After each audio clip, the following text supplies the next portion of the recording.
UP के चित्रकूट में लगातार डकैतों का भय देखने को मिलता है। चाहे कोई भी सरकार आती है, सिर्फ हवा हवाई दावे करके निकल जाती। इसी में एक छोटा सा चुनाव जिसे कहते हैं जिला पंचायत सदस्य का भी एक महत्वपूर्ण योगदान रहता है चुनाव जीतने के लिए, जो प्रत्याशी खड़े होते हैं।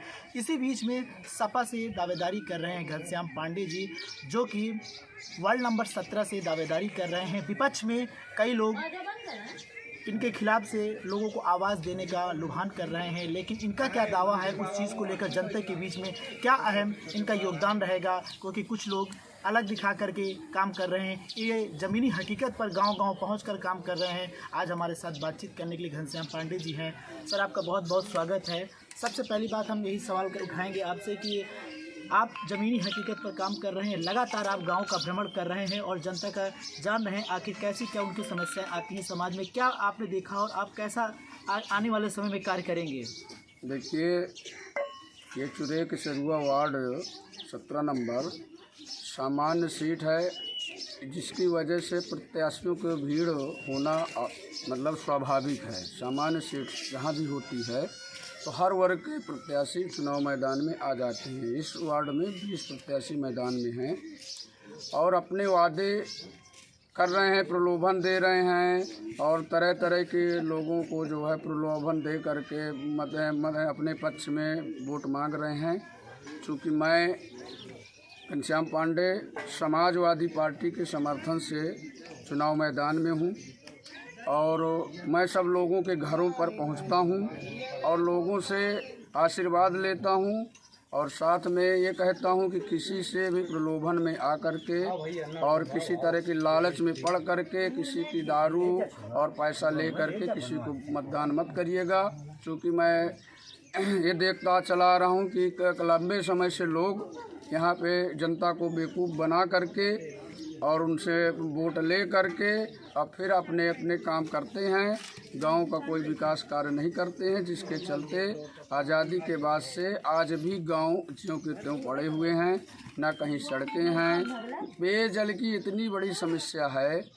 अभी मैं कई गांवों का भ्रमण करते हुए चला रहा हूं, महिलाएं और बच्चे, वृद्ध, बुजुर्ग लोग पीने के पानी के लिए इस तरह से तड़प रहे हैं।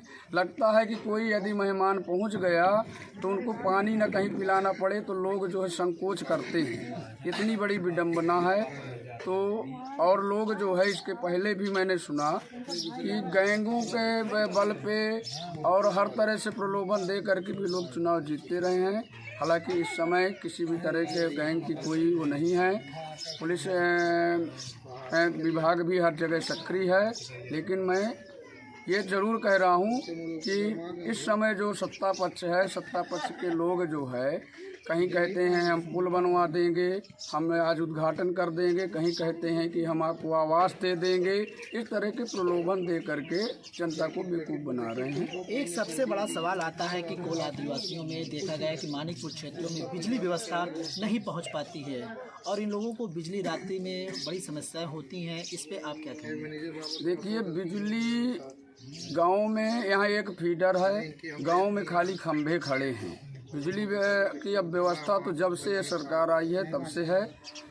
नगरों में हालत ख़राब है, गांव पंचायतों में तो लाइट रहती ही नहीं है और इनके पास कर्मचारी भी नहीं है। तो बिजली के बारे में तो एकदम से पूरी तरह से समस्याग्रस्त पूरा क्षेत्र है, कोई यहाँ व्यवस्था नहीं बिजली की। शिक्षा को लेकर के कोल आदिवासियों के बच्चों के लिए क्या महत्वपूर्ण योगदान रहेगा, या आपकी सरकार 2022 में आती है या फिर आप जिला पंचायत सदस्य होते हैं, दावेदारी कर ही रहे हैं, और फिर आप क्या योगदान रहेंगे अपने पार्टी में उठाने के लिए? मेरा तो शिक्षा और स्वास्थ्य को लेकर के शुरू में भी मैं एक इंटरव्यू में बताया था कि गाँव में हालांकि कोरोना के चलते प्राथमिक और पूर्व माध्यमिक विद्यालय जितने भी विद्यालय हैं सारे बंद चल रहे हैं, लेकिन इस महामारी के बाद और चुनाव जीतने के बाद जैसे ही विद्यालय की शुरुआत होगी तो गांव में मैं मॉनिटरिंग करवा करके जो अध्यापक यहाँ नहीं आते हैं, अपना अध्यापन कार्य नहीं करते हैं, उनके खिलाफ जो है मैं शासन प्रशासन से अनुरोध करूंगा, कार्रवाई करवाऊंगा।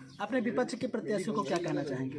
विपक्ष में अब चूंकि संविधान ने सबको अधिकार दिया है, विभिन्न दलों के प्रत्याशी चुनाव मैदान में हैं, तो इसमें तो मैं यही कहना चाहता हूं कि सब लोग जो है संविधान के दायरे में रह करके और अपना मैं लोगों को जो है से अनुरोध करके आशीर्वाद लें और गलत तरीके ना अपनाएं, जिससे जो है जनता अपने हिसाब से अपना प्रत्याशी चुन सके। बहुत सही कहा इन्होंने। और इनका चुनाव चिन्ह जो मैं बता दूं कि कलम का दावत है। और साथ ही कहूँगा इन्होंने दावा किया है कि हम कोल आदिवासियों में लगातार काम करेंगे। यदि हमको मौका दिया जा रहा है तो हम काम करेंगे और लगातार हमारा प्रयास रहेगा कि शिक्षा और पानी को लेकर के किसानों को किसी प्रकार की समस्याएं इस कोल आदिवासी ने जहां तक मेरा क्षेत्र लगेगा वहां के जनता को मैं सेवा देने का सदैव तत्पर रहूँगा। चित्रकूट से धीरेन्द्र शुक्ला।